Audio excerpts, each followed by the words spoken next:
두 번째로는 컴퓨팅 서비스에 대해서 좀 알아보겠습니다. 컴퓨팅이라는 거는 말 그대로 CPU를 갖다 통한 연산이라고 볼 수 있겠죠. 뭐 이런 CPU를 갖다 통한 연산을 갖다 한다는 거는 우리가 흔히 생각하는 서버를 갖다가 이제 얘기를 갖다 하잖아요. 그 서버에서 그런 가장 핵심적인 게 이제 바로 CPU가 되겠죠. 근데 반드시 그 서버가 필요한 서버를 갖다가 이용 안 하고 좀 이용할 수가 있겠죠. 그게 또한 서버리스 컴퓨팅입니다. 그래서 지금 시간에는 이렇게 그 CPU를 갖다 직접 이용하는 EC2 그리고 이 EC2를 갖다가 내가 원하는 만큼 확장을 시키고 그 다음에 더 이상 쓸모가 없을 때는 다시 축소를 갖다 시키는 오토 스케일링 그리고 아예 서버가 없이 사용할 수 있는 람다라는 서비스에 대해서 한번 이야기를 드릴게요.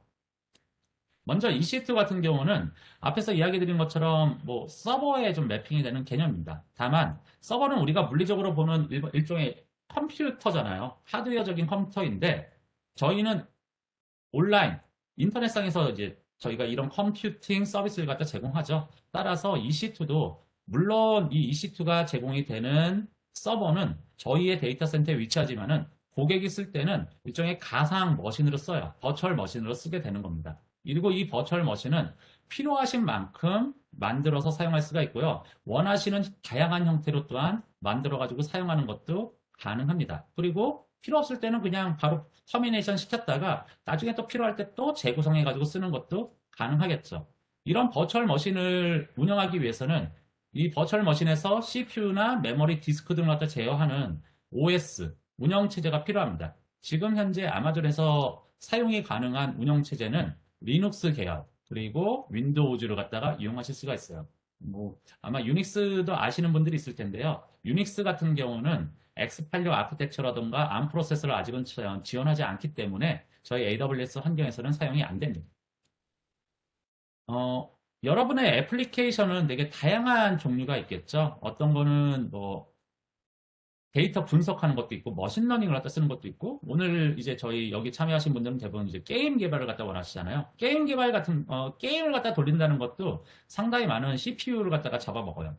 여하튼 고객의 비즈니스의 목적에 따라 가지고 애플리케이션에 대해 성격도 많이 틀려지고 그때에 따라서 애플리케이션의 성격에 따라서 어떤 거는 CPU를 갖다 많이 사용하기도 하고 어떤 애플리케이션은 오히려 메모리를 갖다 훨씬 더 많이 사용할 수도 있고요. 또 어떠한 애플리케이션은 오히려 또 디스크를 갖다 많이 사용하는 경우도 있겠죠. 근데 저희가 만약에 하나의 인스턴스 종류만 제공한다고 할게요. 그러면은 어떤 애플리케이션은 우리가 제공한 딱 하나의 인스턴스 종류에 딱 맞겠지만은 누구는 CPU가 그냥 여유가 많은데 대신 메모리는 부족할 수도 있고 어떤 분은 메모리는 남아도는데 CPU가 부족하는 그런 경우도 있겠죠. 따라서 비즈니스의 종류에 맞춰가지고 사용할 수 있는 EC2 인스턴스의 종류를 갖다가 다양하게 제공하는 것도 되게 핵심적인 경쟁력이겠죠. 저희는 한 600개 정도의 인스턴스 타입을 갖다가 제공하고 있어요. 그리고 그러한 600개의 인스턴스 타입은 지금 보시는 것처럼 뭐 범용, 컴퓨팅, 메모리,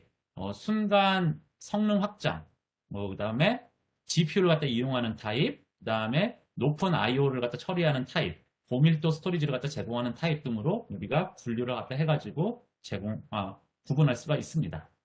그리고 각각의 성격에 맞춰가지고 그럼 여러분들은 애플리 성격에 맞는 EC2를 갖다 선택을 해가지고 사용하시면은 그만큼 가성비를 갖다가 높일 수가 있겠죠.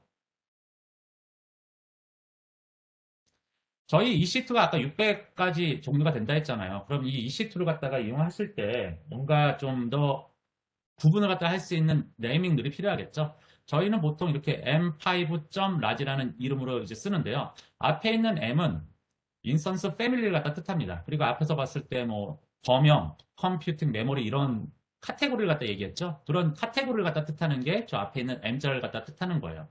그리고 두 번째 O는 인스턴스의 세대를 갖다 뜻합니다. 6세대, 7세대, 8세대 이렇게 뜻하는 거예요. 그래서 4세대보다는 5세대가 좋겠죠. 그리고 향후에 6세대가 나오면은 5세대보다는 6세대가 훨씬 더 좋고 가성비가 높아진다 이야기할 수 있겠죠. 그리고 점 뒤에 있는 라지라는 거는 이 EC2 인스턴스의 사이즈를 갖다 뜻합니다. 저희는 이거는 티셔츠 사이즈의 매핑이 돼요. 그 티셔츠를 뭐 더 크게 뭐 라지보다는 엑스라지가 더 큰 티셔츠 사이즈잖아요. 마찬가지로 엑스라지는 라지보다 한 단계 더 높아요. 보통 이렇게 한 단계가 높아지면은 CPU랑 메모리가 2배가 증가를 해요. 근데 CPU랑 메모리가 2배를 증가한다는 얘기는 다시 말하면은 가격도 2배가 높아진다는 얘기가 되겠죠. 거꾸로 X라지보다는 라지는 용량이 2분의 1로 줄어들었다는 얘기가 되겠죠. 반면에 가격도 2분의 1로 줄었다는 의미가 됩니다.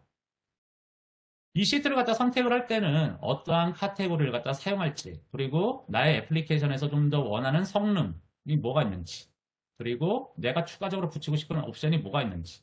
여기는 500 플러스라고 되어 있는데요. 실제로 제가 며칠 전에 확인했을 때는 지금 저희가 제공하는 인스턴스 타입이 600까지까지 늘어났대요. 그래서 굳이 뭐 원하시는 인스턴스 타입을 못 찾을지는 못할 것 같아요. 근데 또 거꾸로 제가 이야기 드리고 싶은 거는 나한테 정말로 정확한 인스턴스 타입을 갖다가 선택하는데 또 너무 시간을 갖다 들이실 필요도 없습니다.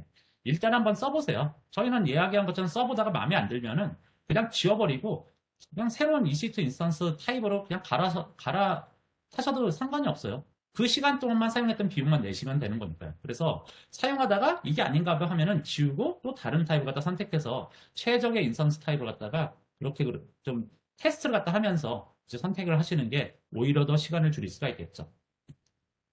뭐 앞에서 제가 이 시트는 되게 쉽게 재구성이 가능하다고 말씀을 드렸는데요. 지금 이런 스크린샷 앞에 있는 스크린샷을 갖다 보면은 뭐 실제로 어떻게 서버 스펙을 갖다 변경하는지 좀 보실 수가 있어요. 뭐 AWS AWS 사이트에서 계정을 갖다 만들고 로그인을 갖다 하고 관리 콘솔에 들어오면은 AWS 서비스를 갖다 컨트롤할 수가 있는데요. 여기서 지금 제가 M4 라지라는 범용 서버를 갖다 하나 띄웠는데요. 여기서 Change Instance라는 버튼을 갖다가 클릭을 갖다가 하게 되면은 클릭을 갖다 한 다음에 M4라지에서 이제 다른 뭐 여기 있는 뭐 M4X 라지나 M4 2X 라지로 선택을 갖다 하시게 되면은 바로 즉시 인스턴스 타입을 갖다가 변경을 갖다 하게 되는 거죠. 저렇게 이 시트를 갖다가 사용하면은 사용한 만큼 비용을 갖다 낸다고 했는데요. 그 외에도 저희는 또한 다양한 요금 옵션을 갖다 제공을 하고 있습니다. 그래서 예를 들어 가지고 제가 시간당 M4 라지를 갖다가 그러니까 M4 라지를 갖다가 그러니까 온디맨드 형태, 사용한 만큼 비용을 갖다 내는 형태로 쓰게 된다 그러면은 시간당 0.118불을 갖다 내는데 RI는 약정 계약이라고 보시면 돼요. 그래서 약정 계약을 갖다가 3년 동안 해서 전체 비용을 갖다 미리 선납을 했어요. 미리 선납을 갖다 하게 되면은 시간당 0.118달러였던 게 시간당 0.056달러로 53% 정도 절감을 갖다 할 수가 있어요. 약정 계약을 했기 때문에 우리는 그만큼 더 이제 비용을 갖다가 할인해서 저희가 제공하는 거죠. 그 외에 필요할 때 다른 사람들이 아직 안 사용하고 있는 유유 장비를 갖다 빌려서 쓰는 것도 가능한데요. 그걸 저희는 스팟이라고 합니다. 그러니까 스팟 인스턴스를 갖다 이용할 때는 최대 73%까지도 최대 90%인데 뭐 지금 서울리전 같은 경우는 제가 7월 달에 확인했을 때 73%까지 절감이 가능하더라고요. 그래서 시간당 0.03달러에도 사용이 가능한데요. 다만 스팟 같은 경우는 다른 고객이 사용을 갖다 원한다 그러면 그때는 즉시 얘를 갖다가 저희가 회수 조치한 다음에 갖다 줘요. 그렇기 때문에 뭐 스팟 인스턴스를 갖다 쓸 때는 쓰다가 서버가 멈춘다 하더라도 비즈니스에 영향을 갖다 주지 않는 뭐 단기 수요 대응과 같은 작업에다가 이용하시는 게 오히려 더 유리하겠죠.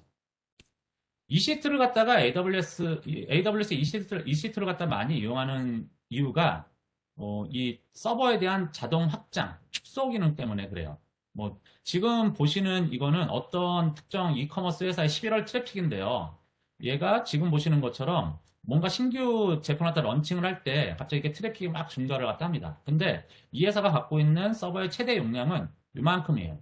그러면은 신규 제품을 갖다가 런칭을 갖다 하는 요 시점일 때는 지금 내가 갖고 있는 서버의 최대 용량을 갖다가 넘었기 때문에 여기서는 과부하가 발생을 하겠죠. 과부하가 발생을 갖다가 하게 되면은 이제 서버가 느려지고 잘못하면 서버가 뻗어가지고 서비스가 마비되는 경우도 발생하겠죠. 그렇다고 서버의 최대 용량을 갖다가 이렇게 위까지 늘린다고 한번 생각을 해볼게요. 그러면은 지금 이렇게 회색으로 칠한 이 나머지 영역은 내가 서버를 갖다가 안 사용하고 있는 거잖아요. 그럼 이만큼이 바로 낭비가 되겠죠. 약 한 76% 정도의 낭비가 이 M사 같은 경우는 발생을 했습니다. 만약에 내가 최대한 사용하고 있는 서버 용량에 맞춰가지고 좀 그 서버의 용량을 갖다가 자동적으로 축소하거나 확장할 수가 있다면은 그만큼 비용을 갖다가 더 절감할 수가 있겠죠. 이 기능을 갖다가 제공하는 게 바로 오토 스케일링 기능입니다. 오토 스케일링은 뭐 CPU라던가, CPU 사용률이라던가 아니면 원하시는 어떤 매트릭에 대해서 내가 그 트레시홀드를 갖다 거는 거예요. 그래서 해당 트레시홀드를 넘게 되면은 그때 자동으로 확장이나 축소가 일어나게 됩니다. 여기서 예를 드는 거는 CPU 사용률인데요. CPU 사용률이 80% 이상일 때가 뭐 1분 이상 지속이 되면은 인스턴스를 2개 늘리고 60% 이상일 때는 1개를 추가하고 반면에 전체 평균 CPU 사용률이 40% 이하일 때는 1개의 인스턴스를 제거하고 20% 이하로 떨어지면은 동시에 2개를 갖다 제거하도록 이제 오토 스케일링 정책을 갖다가 이제 수립을 하는 거예요. 이런 식으로 만들고 최대로 늘릴 수 있는 거는 20개, 최소로 유지를 갖다 하는 인스턴스는 5개. 이러한 룰도 또한 추가를 하시는 게 가능합니다. 앞에서 제가 서버리스 컴퓨팅도 이야기를 갖다 드렸죠. 지금 사진에서 보는 분은 저희 아마존의 CTO인 베르너 보겔 박사라는 분인데요. 이분은 서버가 없는 것보다 좋은 건 없다는 말을 갖다 했었어요. 서버 없이 뭔가 서비스를 운영할 수 있나 이렇게 생각하시는 분들도 아마 있을 것 같습니다. 그걸 가능하게 하는 게 바로 서버리스 컴퓨팅이라는 개념입니다. 서버리스이기 때문에 아예 서버가 없다 생각하시는데요. 사실 이 말은 저희가 어떻게 보면 약간 비즈니스적인 용어로 만든 거고 좀 더 정확히 얘기를 드리면은 고객이 서버에 대해서 신경을 갖다 쓸 필요가 없다 이렇게 이해하시는 게 더 정확할 것 같습니다. 고객은 서버를 내가 어떤 타입을 선택하지 그런 걸 선택하는 게 아니라 일단 개발자분들이 만드신 개발 코드를 갖다 업로드를 해요. 그리고 업로드 한 다음에 해당 코드를 갖다가 실행시킬 그 트리거를 갖다가 설정합니다. 뭐 S3에서 이미지가 업로드가 되면은 해당 이벤트가 발생했을 때 내가 만든 내가 만든 뭐 Node.js 코드가 실행이 된다. 그렇게 트리거링을 갖다 설정하는 거죠. 그러면 해당 이벤트가 발생했을 때 내가 만든 코드가 실행이 되고요. 그 실행이 되면은 뭐 예를 들어서 뭐 이미지를 갖다 리사이징 한다던가 이러한 애플리케이션이 이제 작동을 하겠죠. 내가 서버를 선택하지 않는다 하더라도요. 그리고 이 실행한 시간만큼만 비용을 갖다가 AWS에다가 제출하시면 됩니다. 그렇기 때문에 보통 람다를 갖다 이용하면은 인프라에 대한 것을 갖다가 전혀 신경 쓸 필요가 없기 때문에 뭐 개발자분들이 되게 또 많이 좋아하세요. 그리고 지금 제가 뭐 사전에 받은 질문 중에 하나가 컨테이너에 관련한 게 있더라고요. 물론 AWS에서도 컨테이너에 대한 서비스도 제공합니다. 또는 지금 이야기 드렸던 EC2에다가 여러분들이 뭐 쿠버네티스나 쿠버네티스와 같은 컨테이너 오케스트레이션 모듈 같은 걸 갖다 올려가지고 직접 컨테이너를 갖다 관리하시는 것도 가능하고요. 또는 저희의 관리형 컨테이너 서비스인 ECS라든가 EKS를 갖다 이용해서 여러분들이 애플리케이션을 컨테이너로 이제 운영하시는 것도 가능합니다.